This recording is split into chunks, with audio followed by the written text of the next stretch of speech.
తెల్లవారుజామున తన బిడ్డ బాగులేనప్పుడు ప్రార్థన చేస్తే వెంటనే ఆ జ్వరం తగ్గింది. దేవుడు తన సాక్షిగా ఆమె నిలిపాడు. హల్లెలూయా, గ్లోరీ. స్వస్థత గుడారానికి జహీరాబాద్ నుంచి ఇక్కడికి వస్తుంది. ఈ సంఘంలోనే బాప్తిస్మం తీసుకుంది. సుప్రియ అయితే ఆమెను గ్లోరీగా కొత్త నేమ్ ఆమెకి ఇచ్చాడు. హల్లెలూయా. విపరీతమైనటువంటి బ్యాక్ పెయిన్ తనకున్నప్పుడు మరి ప్రార్థన చేసినప్పుడు దేవుడు స్వస్థించాడు. సంఘముకు వచ్చి ఆ నొప్పి పోగొట్టుకోవడానికి ఆమె ప్రార్థన చేసుకుంది. ప్రార్థన చేసిన వెంటనే ఆమెకున్న సమస్తమైన బ్యాక్ పెయిన్ దేవుడు తొలగించాడు. హల్లెలూయా. స్వస్థతా గుడారం సంఘం యొక్క ప్రతి ఆదివారపు ఆరాధనకు ఇదే మా ఆహ్వానం. స్వస్థతా గుడారం ప్రతి ఆదివారం ఆరాధన జరుగు స్థలం Yousuf function hall, Mahavir hospital దగ్గర, Masab tank road, AC guards bus stop, Lakdikapul, Hyderabad. ప్రతి ఆదివారం ఉదయం 9:30 గంటల నుంచి 1 గంట వరకు జరుగును. ఈ ఆరాధనలో దేవుని చేత అభిషేకించబడి దేశ విదేశాలలో బహుబలముగా వాడబడుతున్న గొప్ప దైవజనులు రెవరెండ్ సంజయ్ వెంపతి గారు మీ కొరకు ప్రార్థిస్తారు. కాబట్టి కుటుంబ సమేతముగా వచ్చి ఈ ఆరాధనలో పాల్గొంపులు పొంది ప్రత్యేక అభిషేకం తీసుకొని దీవెనలు పొందవలసిందిగా మనం చేస్తూ ఉన్నాం. హల్లెలూయా. దేవుణ్ణి ఆరాధించటానికి, గణపరచటానికి వచ్చిన ప్రియ దేవుని పిల్లలందరికీ యేసయ్య ఘనమైన నామంలో వందనాలు తెలియజేస్తున్నాను. హల్లెలూయా. రాష్ట్ర వ్యాప్తంగా, దేశవ్యాప్తంగా, ప్రపంచవ్యాప్తంగా ఎంతోమంది బిడ్డలు ఈ కార్యక్రమాలు చూసి ఆశీర్వాదం పొందుతున్నారని నమ్ముతున్నాను. ఎవరికైతే లైన్ దొరకలేదు నేను మరలా చెప్తున్నాను, ఒక టెక్స్ట్ మెసేజ్ పంపించండి, తిరిగి నేను కాల్ చేస్తాను. ఎందుకు చేస్తాను మీకు క్వశ్చన్. మీరు కాల్ చేసినప్పుడు పని పాట లేక చేశారని నేను అనుకోను. ఎంత వేదన మీ గుండెలో ఉందో, ఎంత బాధపడుతూ మీరు కాల్ చేశారో అనుకొని ఆ మిస్ కాల్ చూసుకొని నేను కాల్ బ్యాక్ చేస్తా. That is the purpose. ఎవరివైనా నీ బాధ ఏంటో తెలుసుకొని ప్రార్థన చేద్దామని. నీ నెంబర్ కానప్పుడు నేను ఫోన్ చేసినప్పుడు తిక్క క్వశ్చన్లు వాడు అడుగుతాడు నన్ను. నేను ఎక్కడ చెప్పిన సమాధానం. హల్లెలూయా. నేనెవరో నీకు తెలిస్తే, అతనెవరో నాకు తెలిస్తే మేము మాట్లాడుకుంటాం. అందుకు నేను చెప్తున్నా, మీకు ఫోన్ చేసేవాళ్ళు తిరిగి ఎవరు లేరు. అయ్యగారులు మీతో మాట్లాడరు, పిల్లోళ్ళు మాట్లాడతారు, గుర్తుపెట్టుకోండి. నేను డైరెక్ట్గా చెప్తున్నా, ఏమనుకున్నా పర్వాలేదు. ఏమంటుంది? యేసు ప్రభు దగ్గర కూర్చొని ఇంటికి రాంగలోనే మరియమ్మ వాక్యం వింటుంది. పాపం ప్రేమ కలిగింది మార్త, నేను కాదంటల్లా. ఏం చేస్తుంది?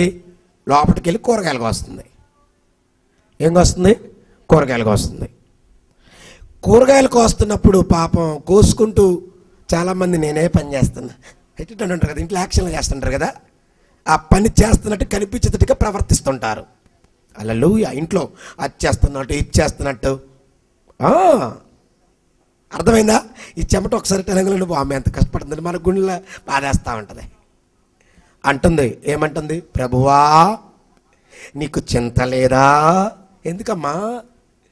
నేను ఇంత కష్టపడుతుంటే అది అక్కడ కూర్చొని ఖాళీగా ముచ్చట్లు చెప్తుంది. పంపించు, కాస్త బియ్యమన్న పొయ్యి మీద పెట్టింది. అంటే యేసు ప్రభు గూఢార్థంగా ఒక మాట అన్నాడు, నేను చెప్తాను, చదవద్దు. మార్తా మార్తా, నీవు అనేక విషయాలలో తొందరపడుచున్నావు అన్నాడు. అంటే అర్థం ఏంటంటే, ఓ మార్తా, నేను రాకమునిపే నీకు చెయ్యాలని మనసులో ఉంటే భోజనం వండి పెట్టేదానివి, వాక్యం విన్న తర్వాత భోజనం నాకు పెట్టేదానివి. నువ్వేం చేశావు?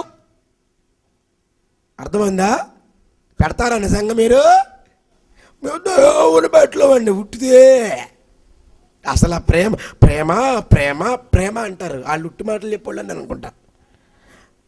మాటలు చెప్పటం కాదు, నీ చేతల్లో ఆ ప్రేమ కనిపించాలి. ఒక ఆయన భోజనం చేశాడు యేసు ప్రభు వారికి. ఆ సంగతి ఆ ఊరిలో ఉన్న ఒక ఆమెకు తెలిసింది. ఆమె పేరేంటో తెలుసా? చూద్దాం ఆమె పేరేంటో ఒకసారి రండి. ఆమె పేరేంటో చూద్దాం. లూకా సువార్త 7వ అధ్యాయము 36, 37 వచనాలు చదువుకుందాం. పరిశీలలో ఒకడు తనతో కూడా భోజనము చేయవలనని ఆయన అడిగెను. ఆయన ఆ పరిసయ్యుని ఇంటికి వెళ్ళి భోజన పంక్తిని కూర్చుండగా ఆ ఊరిలో ఉన్న పాపాత్మురాలైన ఒక స్త్రీ యేసు పరిసయ్యుని ఇంట భోజనమునకు కూర్చున్నాడని తెలుసుకొని ఒక బుడ్డిలో అత్తరు తీసుకొని వచ్చాను. హల్లెలూయా. చప్పట్లు కొడదాం అందరం గట్టిగా. ఏం తీసుకొని వచ్చింది? ఎవరిమే? ఏం పేరు? ఆమె పేరు పాపాత్మురాలైన స్త్రీ ఉంది. పాపాత్మురాలు అని ముద్ర పడితే ఆమెతో మాట్లాడం. పాపాత్మురాలు అని ముద్ర పడితే మరి తెలియకుండా చాలా మంది గొప్ప గొప్ప పాపాలు చేస్తారు. తెలిస్తే దెబ్బ వస్తుంది. తెలియనంత వరకు పుణ్యాత్ముడే. అవునా కాదా? నిజం చెప్పండి. గుణమే చేసుకొని అంతే. తెలిసింది కాబట్టి ఆమె ఏమైపోయింది? పాపాత్మురాలు. అబ్బా, ఇంక పేరే లేదండి ఆమెకి. అంటే ఓ పాపాత్మురాలు పిలిచారేమో, ఇక పేరే ఏమైపోయింది? ఏం పేరు పెట్టారు అది మాసిపోయింది. పాపాత్మురాలైన స్త్రీ ఏం చేసింది ఈమె? ఇది మనకి బాగా అర్థం కావాలి. యేసు ప్రభువు పరిసయ్యుని ఇంట భోజనము చేస్తాడని తెలుసుకొని మీరు జాగ్రత్తగా యేసును చేరాలన్న ఆశ ఆమెలో ఉంది. యేసుని చేరాలన్న ఆశ ఆమెలో ఉంది. ఎప్పుడైతే ఆ ఆశ తన గుండెలో పుట్టిందో ఆమెకు గేట్ కనిపించలేదు. ఒకటి, అక్కడ గార్డు నడతాడేమో అని కూడా కనిపించలేదు. చప్పట్లు కొడి స్తోత్రం చెప్పండి అమ్మా. అంటే నీకున్న బాధ కావచ్చు, నీకున్న వేదన కావచ్చు, నీకున్న రోదన కావచ్చు, నీకున్న పరిస్థితులు కావచ్చు, నీకున్నటువంటి స్థితి తారుమారు కావచ్చు, కలిగి ఉన్నా నా దేవుణ్ణి నేను చేరుకోవాలి. ఈరోజు ఆయన్ని చేరుకొని నా బాధ చెప్పుకోవాలి. దేవుడికి బాధ చెప్పుకుంటే నీకు ఏం కలిగిద్దంటే సమాధానం కలిగిద్ది, నెమ్మది కలిగిద్ది. హల్లెలూయా, హల్లెలూయా. అందుకోసం ప్రియమైన దేవుని బిడ్డలారా జాగ్రత్తగా వినండి. ఆ గేటు కానీ లేదంటే పట్టుకుంటారేమో ఎవరైనా, అమ్మాయి ఎవరు ఎందుకు వస్తున్నాడు బా ఆడేసుప్రభు ఉన్నాడు పనికి బాలేదనా ఎందుకు వచ్చావు అంటారేమో. అంటారా లేదా మీరు చెప్పండి? పాపాత్మురాలు నన్ను ఇంటికి రానిస్తారా? యేసుప్రభు అసలే భోజనం చేస్తున్నాడు అక్కడ. మనకి ఇంటికి చుట్టాలు వస్తేనే పక్కామ కప్పుకొని అమ్మ తర్వాత పో అంటారు. అవునా కాదా? మీరేం మాట్లాడుకుంటారా వెంటదనో, ఎందుకులే ఏమనో, ఆమెందుకులే అనో, జనరల్గా మేము కొంచెం మాట్లాడుకుంటున్నాం మీరు వెళ్ళిపోండి అంటారు. జాగ్రత్తగా వినండి. మరి ఎవరు యేసుని చేరాలి అన్న ఒకే ఒక్క ఆశ ఆమె ఎంటర్ అవుతుంది. జాగ్రత్తగా వినాలి మీరు ప్రియమైన, ఆధ్యాత్మికంగా ఆలోచించండి. ఎప్పుడైతే ఆమె యేసుని చేరాలన్న ఆశ ఆమెలోకి వచ్చిందో ఆటోమేటిక్గా యేసయ్య ఆమెలోకి వచ్చేసాడు. హల్లెలూయా. ఆమె వెళుతా ఉంది. ఆమెని ఆపటానికి వాళ్ళ కళ్ళు కనిపించట్లేదు. అక్కడ ఆపాలి అన్న మనసు రాలేదు వాళ్ళకి. అక్కడ ఎందుకు వచ్చింది అడగలేదు. అక్కడ డైరెక్ట్గా యేసయ్య దగ్గరికి వెళ్ళిపోయింది. చప్పట్లు కొడుతున్నాం చెప్పండి. ఎంత గొప్ప విషయం కదా. ఆలోచించారు ఎప్పుడైనా మీరు? పాపాత్మురాలైన స్త్రీ ఏంటి, పరిసయ్యుని ఇంటిలోనికి వెళ్ళటం ఏంటి? ఆయన అసలే భోజనానికి పిలిచాడు. ప్రియమైన దేవుని బిడ్డలారా, ఆమె ఎంత పాపం ఉన్నప్పటికీ కూడా, ఎంత శాపం ఉన్నప్పటికీ కూడా, ఎంత రోతదైనప్పటికీ కూడా, ఏది ఉన్నప్పటికీ కూడా దేవుణ్ణి చేరుకోవాలి. ఆశపడింది కాబట్టి ఆటోమేటిక్గా దేవుడు ఆమెను ఆశ్రయించాడు. ఇంకొక మాట మీకు జ్ఞాపకం చేస్తా. యేసు ఎవరో అని చూడగోరెను ఒక ఆయన. You know very well about his name. ఏం పేరు ఆయన పేరు? అబ్బా, ఇప్పుడు ఏమైంది మరి అంటే చూడండి, కనెక్షన్. యేసు ఎవరో అని అనుకోవటమే ఆలస్యం. ఇప్పుడు యేసుకి ఆయన చూడాలనిపించింది. నేను అనుకున్నాడు అంతే, కానీ ఏనగబట్టింది ఇప్పుడు ఆయన ఎవరో నేను చూడాలా. నన్ను చూడాలనుకుంటున్నాడు అనుకున్నాడు, డైరెక్ట్గా వెళ్ళిపోయాడు. పాపం ఏమేం చేస్తుందంటే, యేసు ప్రభు అత్తర జటామాంసి చక్కటి తెచ్చింది, ప్రభు పాదాలకు పూస్తూ కన్నీరు కారుస్తూ ఏడుస్తూ ప్రార్థన చేసుకుంటుందో, అడుగుతుందో, ఆయన బాధలు చెప్తుందో. ఏసే దగ్గరకు వచ్చి వినేవాళ్ళు ఉన్నారా? వింటారా? అసలు మీరు చెప్తే వినేవాళ్ళు ఉన్నారు? ఇప్పుడు ఆ చెప్ టక్కన ఫోన్ కట్ చేస్తారు. హల్లెలూయా. వాస్తవాలు కాస్త చేదుగా ఉంటాయి, అనుభవించిన వాళ్ళే తెలుస్తాయి.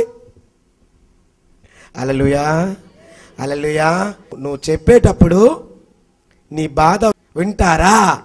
కానీ ఆ పాత్మాత్మురాలు వచ్చి ప్రేయర్ రిక్వెస్ట్ చెప్తుంటే భోజనానికి పిలిచిన ఆయన ఆలోచిస్తున్నాడు, మాట్లాడలా. యేసుప్రభు వారు కదా అంటే ఏమంటాడో ఏమనని. అమ్మ జాగ్రత్తగా వినండి. ఏనేంటి యేసుప్రభు కదా ఆ పాత్మరాల దగ్గర కూర్చొని మాట్లాడుతున్నాడు ఏంటి అని అనుకుంటున్నాడు లోపట. ఎక్కడా మనసులో అనుకుంటున్నాడు, బయటికి మాత్రం అనలా. ఏనేంటి దైవజనుడేంటి, ఆమె ఆమెతో మాట్లాడుతున్నాడేంటి. అప్పుడు ఒక స్టోరీ చెప్పాడు ఆయనతోటి. ఏమని చెప్పాడో తెలుసా? ఆ మాట చదువుదాం. లూకా సువార్త 7వ అధ్యాయం 40వ వచనం. నాన్న, అందుకు యేసు సీమోను నీతో ఒక మాట చెప్పవలనని ఉన్నానని అతనితో అనగా అతడు బోధకుడా చెప్పమనెను. సీమోను ఏం చేస్తున్నాడు? ఏంటి అంతా మాట్లాడుతున్నాడు ఏంటి? No words, no sounds, just thinking. మీరు కూడా ఎడకొచ్చి తలుపులు వేసామో లేదో, పరుసు అక్కడే పెట్టా, డబ్బులన్నీ దాంట్లోనే ఉన్నాయి, చిన్నోడు తీసుకొని వెళ్ళిపోతాడో ఏమో, బీరువా తాళం వేయలేదు, 1000 రూపాయలు లేని బయట కనబడుతుంది, ఏమైపోద్దో ఏమో అని. ఎప్పుడు ప్రార్థన ముగిస్తాడా? పొరపాటున ఏదైనా చేయకుండా ఎడకొస్తే బాడీ ఎడకొచ్చుంటుంది, ఆలోచన ఉంటుంది. అవునా కాదా? ఏం రాసింది వాక్యంలో తెలుసా? నేను చెప్తున్నానమ్మా, ఇది పరలోక రాజ్యానికి మార్గం. బుద్ధి మారితే, గుణం మారితే, ప్రవర్తన మారితే 1000 కోట్లు నీ నెత్తిమే పడతాయి. నీకు తెలియదు, నువ్వు చెయ్యి అంటే ప్రభు మాట ప్రకారం నడుస్తూ 1000 కోట్లు వస్తాయా? నేను చెప్పిన మాటను నేను రప్పిస్తాను ఈ డబ్బులు. నేను చెప్పింది చెయ్యి, ఎలా వస్తాయో నేను చెప్తా. హల్లెలూయా. ఆలోచిస్తూ కూర్చున్నాడు. సీమోను, ఆ ప్రభువా నీకు మాట చెప్పాలయ్యా. ఏంటి?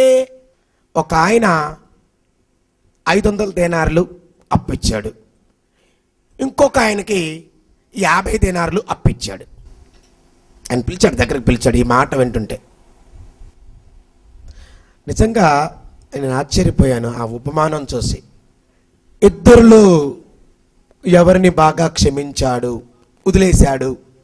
నువ్వు చెప్పవయ్యా అని అన్నాడు. 500 దేనారాలు తీసుకున్న వాళ్ళని బాగా ప్రేమించి వదిలేశాడా? 50 దేనారాలు తీసుకున్న వాళ్ళని బాగా ప్రేమించి వదిలేశాడా? అతను 500 తీసుకున్నాడు, నీ 50 తీసుకున్నాడు, అయినా సమానంగా క్షమించేసేసాడు, వదిలే అన్నాడు. చెప్పండి, ఎవరి మీద ఎక్కువ ప్రేమ ఉన్నట్టు? ఈమె 500 పాపాలు చేసింది, నువ్వు 50 పాపాలు చేసావు, నిన్ను క్షమించా? ఆమెని క్షమించా. యజమానుడు గొప్పోడు కాదా? యజమానుడికి ప్రేమ లేదా?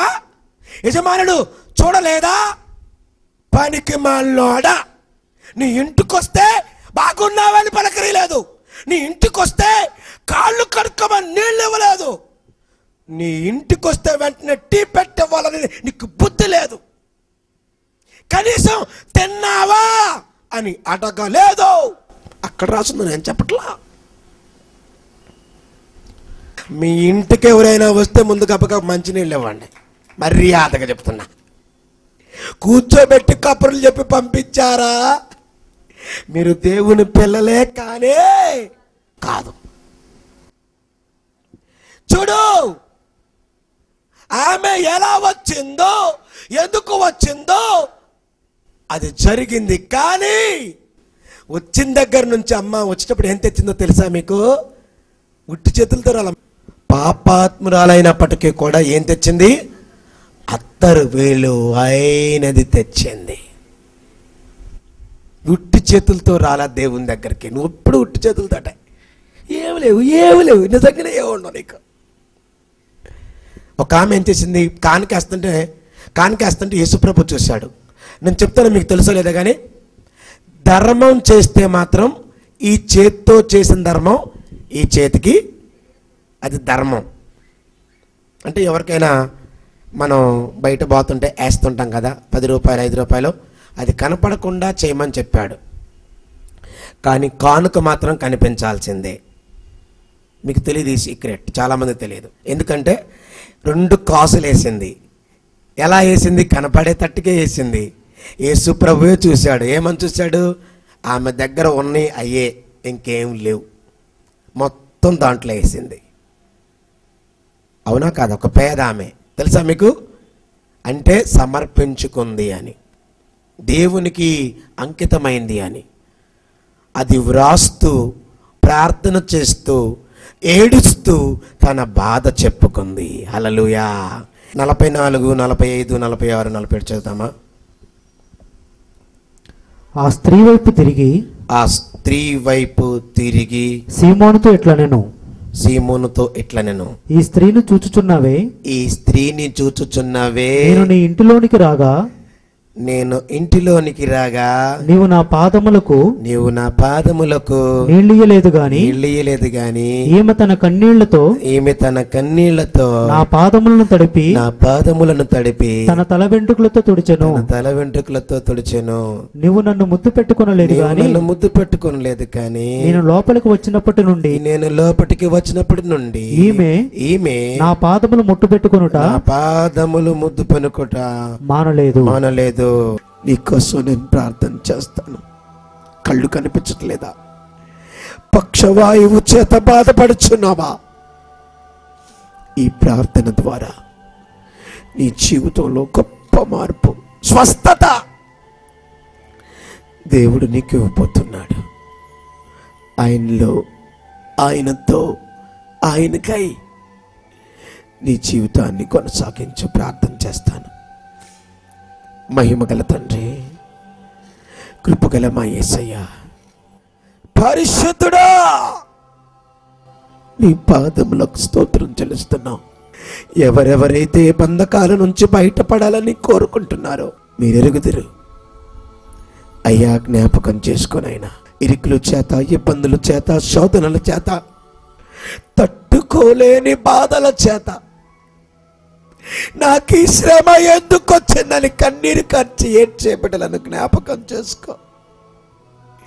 నాకు ఈ సమస్య ఎందుకు వచ్చింది అయ్యా? ఏడుస్తూ ఉన్నారు బిడ్డలయ్యా, కన్నీరు కారుస్తున్నారయ్యా బిడ్డలు. ఒక్కసారి జ్ఞాపకం చేసుకోవా? ఒక్కసారి వారికి సమాధానం ఇవ్వవా? నువ్వు లేకుండా వాళ్ళు బ్రతకలేరయ్యా. నీ సహాయం లేకుండా వాళ్ళు జీవించలేరయ్యా. యేసయ్యా, స్వస్థపరచమని వేడుకుంటున్నాను. కుటుంబ బంధకాలలో బాధపడుతున్న నీ బిడ్డలకు సమాధానం దయచేయండి అయ్యా. ప్రతిరోజు ఏదో ఒక సమస్యతో, ప్రతిరోజు ఏదో ఒక గొడవతో ప్రతిరోజు ఏదో ఒక సాతాను బంధకముతో సతమతమవుతున్న బిడ్డలకు విడుదల దయచేయమని వేడుకుంటున్నాను. గుండె నొప్పితో గుండె మీద, మూత్రపిండాల వ్యాధితో మూత్రపిండాల మీద, కార్డియో నొప్పితో, లంగ్స్ ప్రాబ్లంతో, తలనొప్పితో, క్యాన్సర్ చేత, HIV చేత, కుటుంబ సమస్యల చేత, అప్పుల చేత, బంధకాల చేత, ఉద్యోగాలు రాక, వివాహాలు కాక బాధపడుతున్న వారికి యేసు నామములో తండ్రి నాయన విడుదల ప్రకటిస్తున్నాను. ఇప్పుడే యేసు నామములో ప్రతి అప్పు తీరిపోవును గాక. ఇప్పుడే యేసు నామములో ప్రతి జబ్బు వాలిపోవును గాక. ఇప్పుడే యేసు నామములో ప్రతి బంధకము నుంచి విడుదల కలుగును గాక. యేసు నామములో ప్రతి సమస్యను కాల్చివేస్తున్నాను. మీ పరిశుద్ధాత్మ శక్తితో ప్రభువా నింపండి. సాతాను శక్తులు, అంధకార శక్తులు, చీకటి శక్తులు, చేతబడి శక్తులను యేసు నామములో లయము చేస్తున్నాను. పో సాతాను, మీ పరిశుద్ధాత్మ శక్తితో ప్రభువా బిడ్డలను నింపండి. ప్రతి వారికి ప్రతి బంధకము నుంచి విడుదల దయచేయండి. ఎవరెవరైతే స్వస్థత గుడారం సంఘం కొరకు ఆలోచిస్తున్నారో, ఎవరెవరైతే స్వస్థత గుడారం సంఘం కొరకు సహాయం చేస్తున్నారో, ఎవరెవరైతే స్వస్థత గుడారం సంఘం కొరకు కన్నీటి ప్రార్థన చేస్తున్నారో అట్టి నీ బిడ్డలందరినీ జ్ఞాపకం చేసుకొనండి. నూరంతల ఆత్మను వారి మీద కుమ్మరించండి. కష్టపడి పనిచేసే ప్రతి బిడ్డకు నాయనా నీ సహాయం అనుగ్రహించండి. నీ నామానికి మహిమ తెచ్చుకోనండి. ఎంతవరకు చేసిన ప్రతి ఒక్క మేలును బట్టి నీకు వందనాలు చెల్లిస్తూ, అయ్యా మీరు ప్రతి బిడ్డను ముట్టి స్వస్థపరిచినందుకై నీకు కృతజ్ఞతలు చెల్లిస్తూ ఈ దీన ప్రార్థన మీ సన్నిధానంలో చేర్చుకోమని, మా కోసం ప్రాణం పెట్టి మమ్మల్ని విమోచించిన నజరేయుడైన యేసుక్రీస్తు అతి శ్రేష్టమైన నామములో ప్రార్థించి అడిగి వేడుకుంటున్నాను తండ్రి. ఆమేన్. తెల్లవారుజామున తన బిడ్డ బాగులేనప్పుడు ప్రార్థన చేస్తే వెంటనే ఆ జ్వరం తగ్గింది. దేవుడు తన సాక్షిగా ఆమె నిలిపాడు. హల్లెలూయా, గ్లోరీ.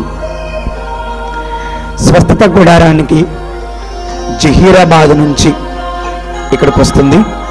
ఈ సంఘంలోనే బాప్తిస్మం తీసుకుంది. సుప్రియ అయితే ఆమెను గ్లోరీగా కొత్త నేమ్ ఆమెకి ఇచ్చాడు. హల్లెలూయా. విపరీతమైనటువంటి బ్యాక్ పెయిన్ తనకున్నప్పుడు మరి ప్రార్థన చేసినప్పుడు దేవుడు స్వస్థించాడు. సంఘముకు వచ్చి ఆ నొప్పి పోగొట్టుకోవడానికి ఆమె ప్రార్థన చేయించుకుంది. ప్రార్థన చేసిన వెంటనే ఆమెకున్న సమస్తమైన బ్యాక్ పెయిన్ దేవుడు తొలగించాడు. హల్లెలూయా. ఈ ప్రత్యేకమైన సమయంలో మీకు ఒక విన్నపాన్ని నేను తెలియజేస్తూ ఉన్నాను. ఎంతో కాలం నుంచి మీరందరూ స్వస్థత గుడారం టీవీ కార్యక్రమాలు చూస్తూ ఉన్నారు. మరి అనేక మంది నాకు అయ్యా ఈ కార్యక్రమాల ద్వారా మేమెంతో ఆశీర్వాదం పొందానని తెలియజేస్తున్నాను. ఎవరైతే నాతో ఫోన్లో స్వయంగా మాట్లాడుతున్నారో మీ అందరి కొరకు ఒక విన్నపాన్ని నేను తెలియజేస్తున్నాను. మీరు కూడా స్వస్థత గుడారం టీవీ పరిచర్యలో మీరందరూ పాలిభాగస్తులు కావాలని ప్రేమపూర్వకంగా నేను మిమ్మల్ని ఆహ్వానిస్తున్నాను.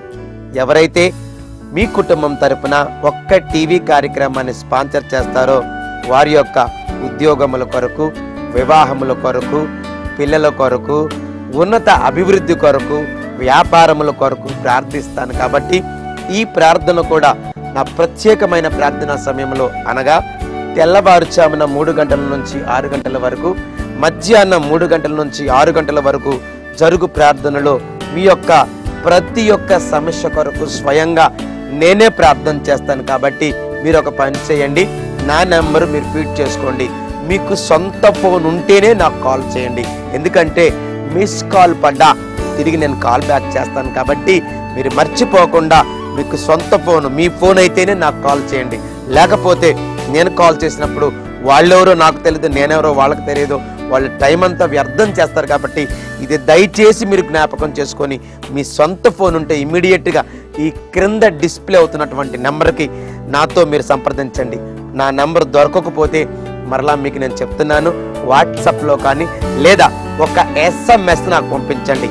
SMS చూసుకున్న వెంటనే SMS పంపిన వారికి ఇమీడియట్గా నేను కాల్ చేస్తాను. కాబట్టి మరి ఈ క్రింద డిస్ప్లే అవుతున్నటువంటి నంబర్కి వెంటనే మీరు నాతో సంప్రదించి నాతో మాట్లాడి ఒక టీవీ కార్యక్రమాన్ని స్పాన్సర్ చేయవలసిందిగా మనం చేస్తూ ఉన్నాను. దేవుడు మిమ్మలను మీ కుటుంబాలను దీవించునుగాక. హల్లెలూయా. తండ్రి కుమారా పరిశుద్ధాత్ముడా మాలో నివసించి మమ్ముల కాయుమయా.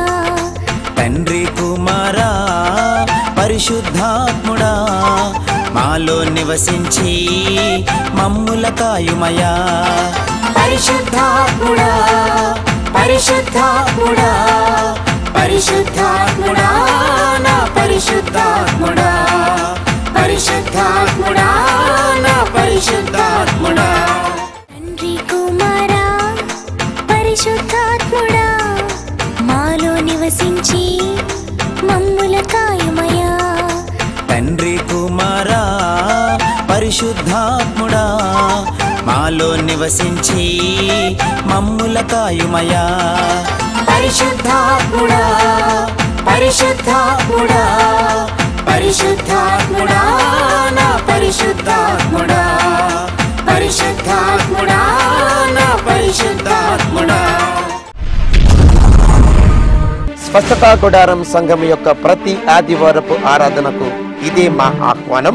స్వస్థతా గుడారం ప్రతి ఆదివారం ఆరాధన జరుగు స్థలం Yousuf function hall, Mahavir hospital దగ్గర, Masab tank road, AC guards bus stop, Lakdikapul, Hyderabad. ప్రతి ఆదివారం ఉదయం 9:30 గంటల నుంచి 1 గంట వరకు జరుగును.